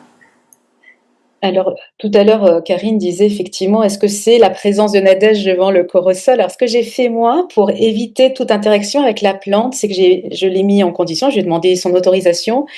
J'ai mis le dispositif et puis je suis partie. Parce qu'il faut savoir que quand même les plantes ont une interaction avec l'humain et son environnement, puisqu'on le sait maintenant, et il peut y avoir aussi un phytoscan, parce que la plante va nous scanner. Il y a déjà des études de fait là-dessus et va pouvoir aussi me donner finalement ce dont j'ai besoin. Donc on est en interaction. Donc c'est là aussi la phytoneurologie, hein, qui a beaucoup été développée par Stefano Mancuso en Italie, un chercheur italien. Ça fait 20 ans quand même qu'il travaille sur ces sujets-là.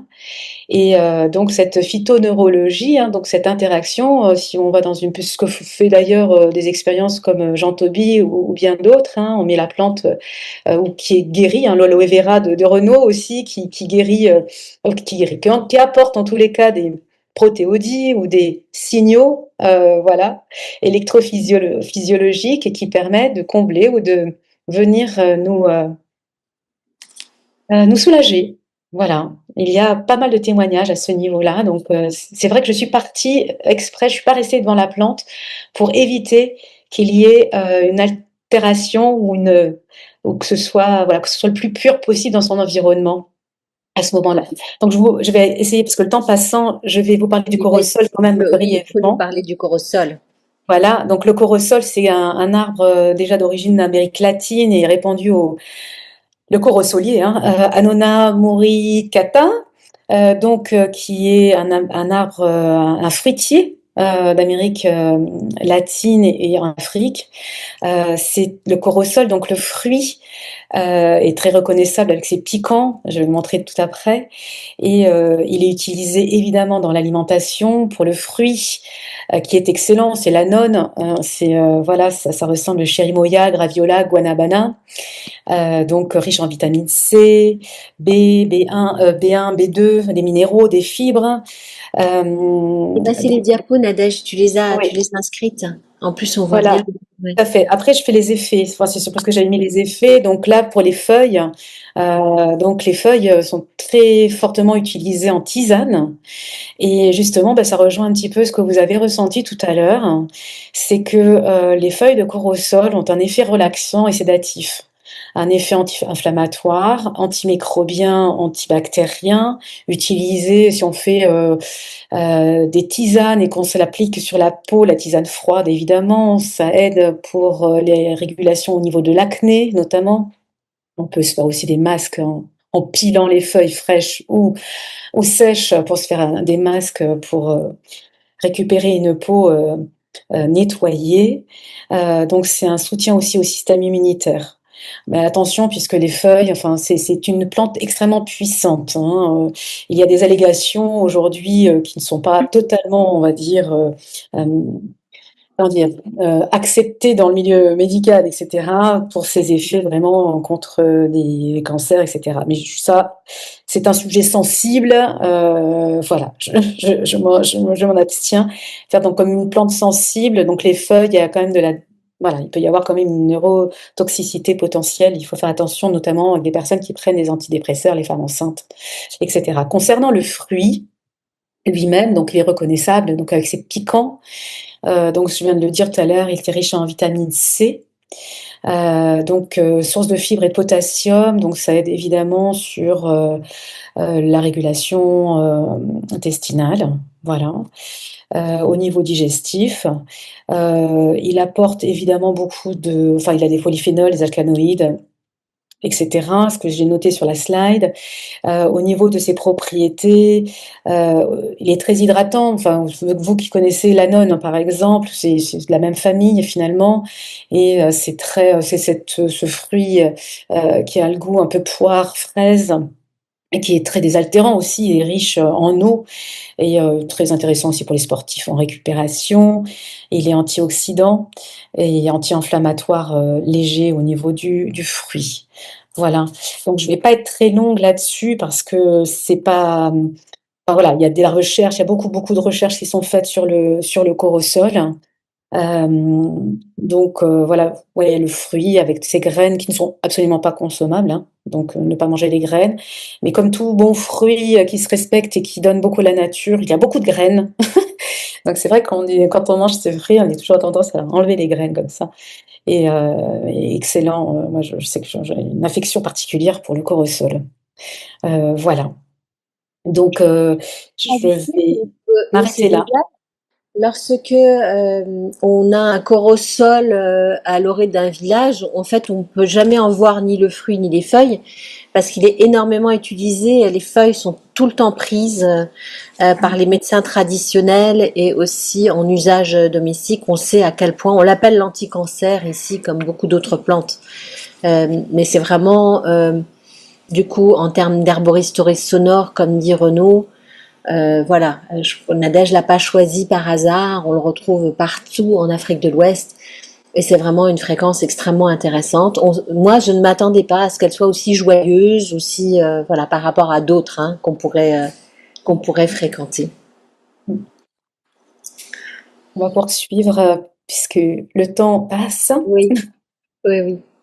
Voilà. Alors, oui, bah, je sais pas, on peut intervenir peut-être ensemble pour dire que, et si nous venions chez vous, donc vous avez compris que cette voyage en résonance, c'est une itinérance à travers les continents pour nous relier les uns aux autres dans des voyages fréquentiels, dans des domaines fréquentiels, sur des sites fréquentiels.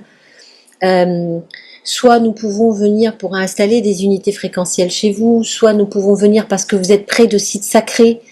Je sais que à l'intérieur des lifers, il y en a qui sont en réunion, d'autres qui sont dans les dom-toms, d'autres qui sont vraiment ailleurs. Je crois que c'est hyper intéressant qu'il y ait des voyages dans le monde quantique, les uns chez les autres, à la rencontre des innovations des uns et des autres, pour faire grandir le tout. Enfin, vous voyez bien qu'en 3 minutes d'écoute, dans quelle énergie ça nous a mis. Voilà, je crois que c'est fabuleux. Donc, si vous avez des lieux, eh bien, écoutez, n'hésitez pas. Nous, en tout cas, on va être sur 2026 pour parler à très court terme, 2 fois au Sénégal et une grosse fois en France, autour du festival qu'organise Renaud et sûrement Quantaforme, Nelda, voilà. On va poursuivre. Alors là, oh bon, on les a mis à l'envers. Oui, alors je vais là. Oui, bon, alors notre prochain événement où on pourrait se retrouver en dehors des événements organisés par Quanta, par Renaud qui est sur place, c'est au sommet de l'amour des plantes, organisé par Nathalie Frossard, qui organise en fait un sommet chaque année. Et là, en fait, c'est gratuit. C'est comme l'accueil qui est en train de nous faire Quantaforme pour nous retrouver. Eh bien, ce sont des personnes qui mettent à disposition, qui font de la synergie, qui créent de la relation. Donc l'entraide, la solidarité, c'est déjà ça. Et on a un panel qui est assez exceptionnel. Donc il y a 3 jours gratuits d'écoute. Après, évidemment, vous pouvez acheter les coffrets parce que tout cela se finance, qu'on le veuille ou non. Hein. Donc on a un panel pour ceux qui connaissent un peu le monde environnemental. Ben, vous voyez, nous on est là. Et puis il y a des spécialistes. L'année dernière sur le plan chamanique, il y avait Laurent Huglit. Là, il y a Renaud qui est présent, donc qui est aussi, qui est à mon avis, un peu au cœur aussi de l'événement. Donc, on sera déjà là-bas et vous aurez l'occasion de rencontrer Nathalie Frossard. C'est aussi une très grande rencontre. Elle aussi, elle offre des YouTube de rencontres végétales. Donc, n'hésitez pas à aller voir son site. C'est où là-bas? C'est digital. C'est digital. Du 19 au 23 mai, ça sera digital. Et son site, donc, c'est l'amour des plantes. Et sinon, Phytoki. Mais l'amour des plantes, déjà, vous allez avoir le panel et les inscriptions gratuites au Zoom sur 3 jours. Après, évidemment, ça sera des coffrets payants. Mais pendant 3 jours, vous pouvez écouter, rencontrer. Ça va être assez diversifié. Sur ces sons, là, ben voilà, moi je suis parti, pareil, je suis pas scientifique. Moi, c'est un phénomène que j'ai rencontré au Guatemala avec le 432 Hz en 2015, donc il y a 11 ans. Et ça m'a tellement obsédé que je suis revenu en France pour essayer de comprendre ces phénomènes de fréquence. Et c'est avec mon ancien collègue, le professeur Marc-Henri, fin 2019-2020, sur les travaux de Joël Sternheimer avec l'équation d'Einstein-Planck. On en est arrivé à observer que le 432, il fait du bien parce qu'il est proche, en fait, de la fréquence de résonance de H2O. Là, ça fait 2 ans, en fait, avec le soutien du professeur Gérald Pollack et d'autres personnes. J'ai Emmanuel Carrière aussi. On est beaucoup à essayer de comprendre ce 4e état de l'eau. Et on s'aperçoit que là, il y a des phénomènes de structuration au niveau moléculaire. Je travaille avec des biochimistes aussi qui font des observations à microscope à fond noir. Et il s'avère que cette biorésonance fonctionne, parce que là, on arrive à traiter des gens aussi, là, avec les 2 diapasons H2O et puis H3O2 par rapport au fascia. Donc là, c'est comment on restructure l'information au niveau des cellules hydratées. Et là, il y a énormément de phénomènes qui sont encourageants justement sur ces fréquences. Ou comme là, Irina, ma biochimiste, elle parle aussi de tout ce qui est Parkinson ou Alzheimer, avec la fréquence de la sérotonine et de la mélatonine. Elle arrive à apaiser certains patients. Ouais. Et là, en fait, ces phénomènes, on les retrouve dans les chants des plantes ou les chants des oiseaux. Parce que là, quand on rentre en connexion avec une plante, elle, naturellement, elle va nous envoyer en fait ce rapport de biorésonance avec les bonnes fréquences. Et c'est ça qui est intéressant avec les outils qu'on utilise, c'est que là on observe depuis plusieurs années, puisqu'on a commencé en 2021 à former des gens, du coup avec le professeur Marc-Henri et Jean Toby, et là on observe avec différents témoignages, que ce soit des gens qui viennent de l'agriculture, de la thérapie, ces possibilités justement de biorésonance, où là la plante elle nous renvoie justement ces bonnes fréquences. Et c'est là où les derniers appareils comme le Pocket Science qu'on utilise, quand on l'utilise en sortie audio, il y a les données brutes. Donc là, on a vraiment la fréquence précise qui correspond à la signature moléculaire. Et c'est ça qu'on souhaite partager, c'est vraiment ce chant, cette symphonie qui nous vient vraiment en fait de la nature, de l'état de nature, et pas cette interprétation occidentale où là, les anciennes machines, elles sont sur des gammes tempérées. Et là, on a une version amoindrie, en fait, de l'information. Et c'est là où on souhaite, comme le chant des oiseaux, donner le plus large spectre, en fait, à la plante, pour que ça reste mélodieux aussi à l'oreille. Mais là, maintenant, on a l'avantage d'avoir des instruments en polyphonie, et là, du coup, d'avoir un spectre beaucoup plus large de ces fréquences biocompatibles. Moi, j'ai fait les formations avec Marc-Henri aussi, c'était génial. Et j'étais proche de lui, je l'ai encore vu une semaine avant qu'il décède. Et il travaillait aussi sur les harmoniques, qui sont importantes par rapport à l'eau. Pas que la 432 Hz, c'est aussi les harmoniques qu'il y a derrière. Voilà, on a travaillé là-dessus pendant bien 3 ans, de 2020 à 2023, avec Marc pour comprendre ces phénomènes. Et là, du coup, moi, il y a des gens qui m'ont demandé, notamment parce que je suis proche de la Suisse, de pouvoir creuser sur vraiment les spectres complets. Là, ces jours-ci, on travaille sur les peptides. Ah, super. Tu peux, moi c'est toujours un problème d'écriture. Vous pouvez, le petit appareil pour capter les sons, Nadège, tu l'as, Renaud en a reparlé. Oui. Oui. Renaud, en fait, si vous allez sur le site de Renaud, je pense qu'on l'a, n'est-ce pas? Oui, je peux envoyer un lien parce que je le propose justement avec un accompagnement pour que les utilisateurs on puisse à chaque fois l'utiliser comme on le souhaite. S'il y a des thérapeutes, des agriculteurs, vu que là, ça fait 5 ans que je forme des gens à ces nouvelles pratiques. C'est bien d'avoir une machine, mais c'est mieux de savoir comment on peut l'utiliser. Puis là, du coup, il y a des vidéos pédagogiques, dont certaines qu'on a filmées avec Marc-Henri, pour expliquer justement ces phénomènes et utiliser à bon escient ces outils pour avoir plus facilement cette biocommunication. Oui, nous aussi, je voudrais juste intervenir, pardon, pour dire que donc avec les harmoniques et Marc, on a contacté Marc pour travailler avec les harmoniques et créer un voyage en résonance, donc puisque c'est aussi sa spécialité. Marc Vella, j'entends. Hein. Oui. Et en fait, avec la biorésonance, ce qu'il y a d'intéressant par rapport à la sérotonine dont tu parlais, c'est que c'est le seul appareil, moi, que je connaisse qui mesure. En fait, voilà, par rapport donc il y a quelque chose d'extrêmement complémentaire et donc je développe des formations et des méthodes en partenariat avec Quantaform parce qu'on a le terrain énergétique. Donc on sait s'il manque de l'azote, on sait s'il manque du phosphore, on sait s'il manque du calcium, on sait absolument tout ce qu'il y a à savoir et on peut envoyer des traitements homéopathiques. Alors si on imagine qu'en plus on introduit pour une espèce, voilà pourquoi ça m'intéresse en fait tout ça. Par exemple le corosol, pour en fait revitaliser le corosol, permettre de planter une forêt de corosol quand on connaît toutes ses vertus.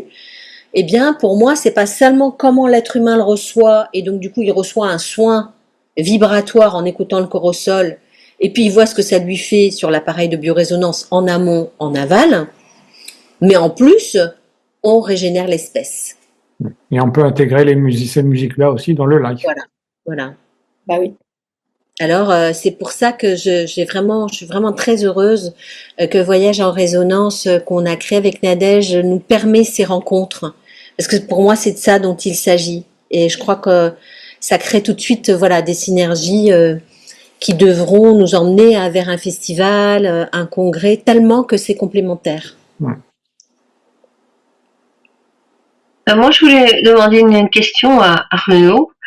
Est-ce qu'il y a des bibliothèques de protéodites? Alors, pour résumer pour tout le monde, le phénomène des protéodies, c'est une théorie qui a été développée par Joël Sternheimer, un physicien, il y a une trentaine d'années. Et lui, il a observé qu'on pouvait avoir une correspondance avec cette gamme tempérée et les acides aminés. Donc lui, il a appelé protéodites des mélodies de protéines. Et c'est un phénomène très intéressant qu'on a pu observer aussi avec les plantes parce qu'on retrouve des protéodies, et Ernst Zurcher aussi en parle dans le champ des plantes, mais après on n'est pas fait que d'acides aminés. On a besoin d'oligo-éléments, de sels minéraux, de vitamines pour vivre. Et là, c'est comment on comprend que les protéodies, ça a été une pierre pour comprendre qu'il y a ces phénomènes harmonieux qu'on peut traduire dans un spectre audible. Et c'est là où il y a toute la beauté justement de ces champs de plantes, parce qu'elles nous apportent les protéodies, mais aussi les vitamines, les oligo-éléments, les flavoïdes, les alcaloïdes, et tout cet équilibre, parce qu'en fait c'est une symphonie. On peut pas avoir que des protéines. On a aussi je suis en train de travailler sur les peptides, et justement ça a un ensemble en fait de différentes molécules. Donc là, ce qui est intéressant, les protéodies, c'est que il y a des collègues, la Génodique, justement les génodiciens en fait de Génodix qui en produisent principalement, enfin ils font uniquement en fait pour l'agriculture, mais de ce qu'on avait vu justement quand on travaillait avec Marc, ce qui est plus pertinent justement, c'est d'ouvrir sur ce spectre, de comprendre que tout est vibration et que là on peut avoir accès en fait à la bibliothèque de toutes ces molécules, parce que sur la même équation qu'a utilisée Joël Sternheimer, donc cette équation d'Einstein-Planck, qu'on connaît sous la forme E égale mc2. Le E, c'est de l'énergie, et mc2, pour résumer, c'est de la masse.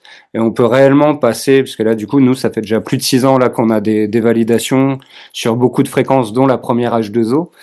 Et là, on voit que ces phénomènes, en plus, moi, je viens pas de la science, c'est les plantes qui nous les ont réapportés grâce aux bonnes calibrations aussi qu'on a fait avec d'autres machines.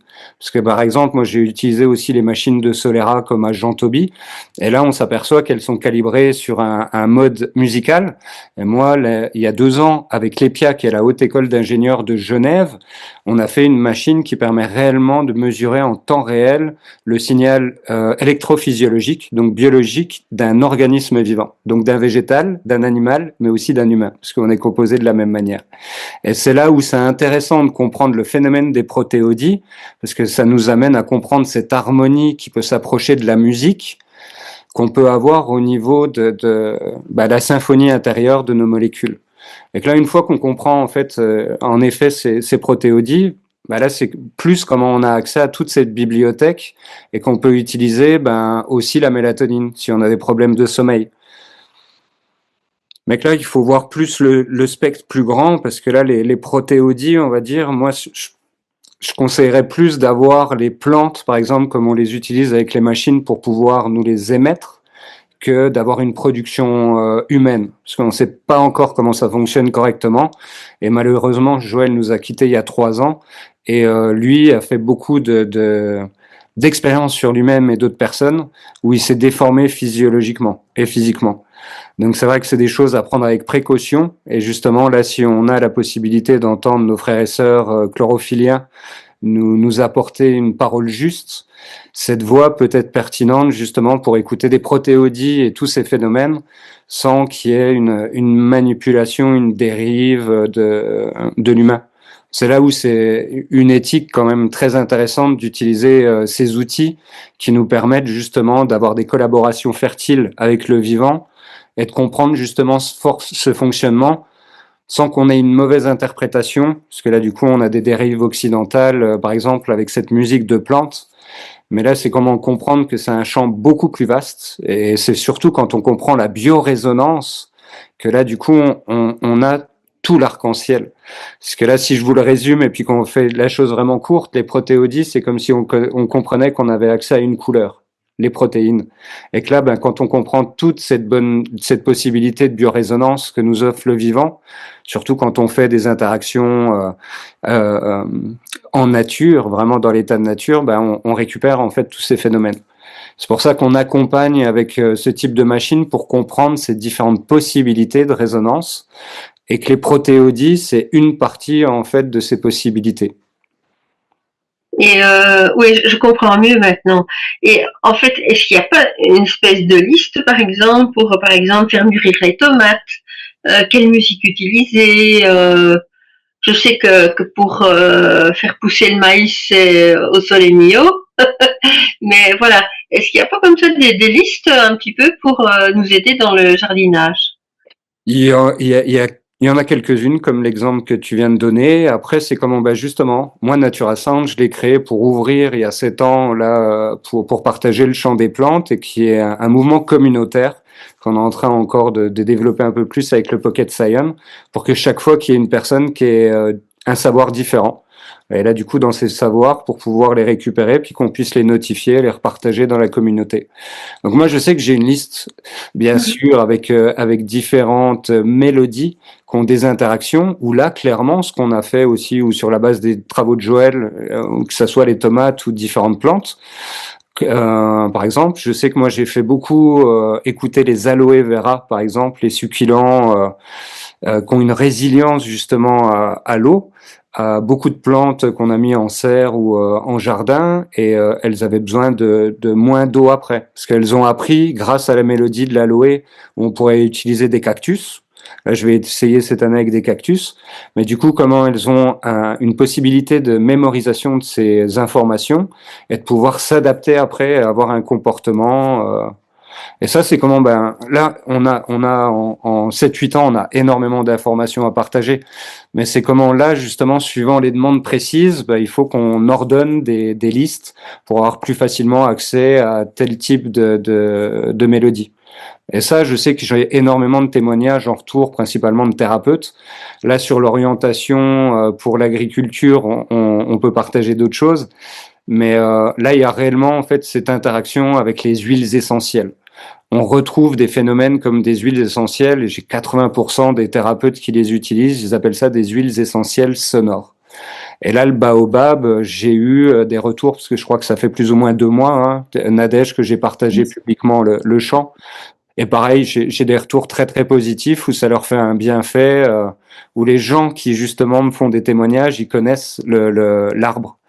Et du coup, son esprit ou des produits de bienfaits justement, et ils reconnaissent dans le ressenti vraiment cette similarité. Je voudrais dire aussi que en complément, donc moi j'utilise le live en complément pour revenir à la tomate.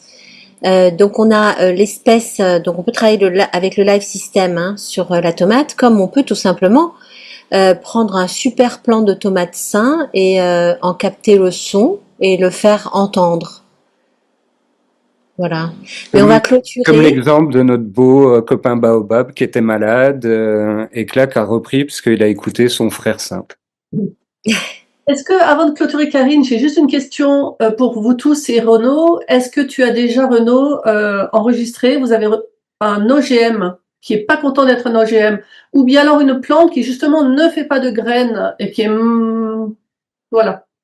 Oui, parce que j'ai des fois je vais dans des magasins où je fais pas la SPA, mais c'est la SPV du coup pour la protection des végétaux. Et ça m'arrive d'aller dans certains magasins où il y a des plantes en plus qui sont là. Donc, j'ai pas envie de donner de nom de grande surface, par exemple, mais j'ai récupéré des menthes ou des basiliques, donc qui sont pas naturels. Et là, je les ai enregistrés, justement. Et là, on a un signal faible, mais quand je fais réécouter ou que je les mets en contact de plantes naturelles, elles reprennent une partie de leur information. Et là, je veux aller encore un peu plus loin parce que l'année dernière, j'ai été invité à Venise dans un festival de l'eau et j'ai eu la gratitude de rencontrer un de nos confrères qui s'appelle Laureano Ruiz Dominguez, qui travaille sur l'eau de mer. Et eux, ils arrivent à faire de la régénération des sols. Et pour les semences, avec justement des protocoles avec de l'eau de mer, ils arrivent à redonner l'information, la mémoire première des semences. Avant, on va dire, notre ère industrielle. Et ça fait plus de 40 ans qu'ils ont ça à l'université de Bogota. Ouais. Et alors aussi avec la technologie cache aussi. Bah après, c'est comment on conjugue ces savoirs pour faire des expériences, voir à bon escient comment ça peut s'utiliser. Mais la mangrove, elle utilise par exemple l'eau de mer. Bien sûr. C'est du Quinton. Hein. Bah, Quinton nous a ouvert une grosse porte parce qu'il y a plus ou moins 80 éléments biocompatibles dans l'eau de mer. Merci infiniment Renaud, c'est un plaisir de t'écouter. Merci de m'avoir envoyé le lien et que je puisse partager un petit peu de bonnes ondes avec vous. Merci beaucoup et merci Renaud d'être intervenu. Ce qu'on propose comme itinérance intérieure et extérieure, vous l'avez compris, c'est pour rejoindre des endroits du monde reconnus sur le droit international, en droit international dans tous les textes en fait, et il y en a 476 millions dans le monde. C'est-à-dire que dès l'instant où on sort du pays occidental dans lequel on est, et qu'on est dans la réunion de ces pays occidentaux, qu'est-ce qu'ils décident? Ils savent très bien que ça existe, tout le monde vit avec. Donc il y a aussi une forme, si tu veux, je dirais pas d'hypocrisie sociale, mais en réalité, quelqu'un d'informé, quelqu'un d'éduqué, j'ai envie de dire, ne peut même plus voir les choses de façon séparée. Non, mais ça existe encore. Oui, je sais bien. Tu as bien. Je comprends ce que tu dis, mais ça existe encore. Merci à vous trois et à tous ceux qui sont venus ce soir. Karine se propose de nous refaire une présentation d'ici le fin avril, peut-être début mai, et on sera au rendez-vous, Karine. C'est pour ça que je vous ai demandé vos mails aussi, pas pour les habitués, mais pour les non-habitués, si vous voulez qu'on vous retrouve. Merci Renaud, bonne soirée, bye bye.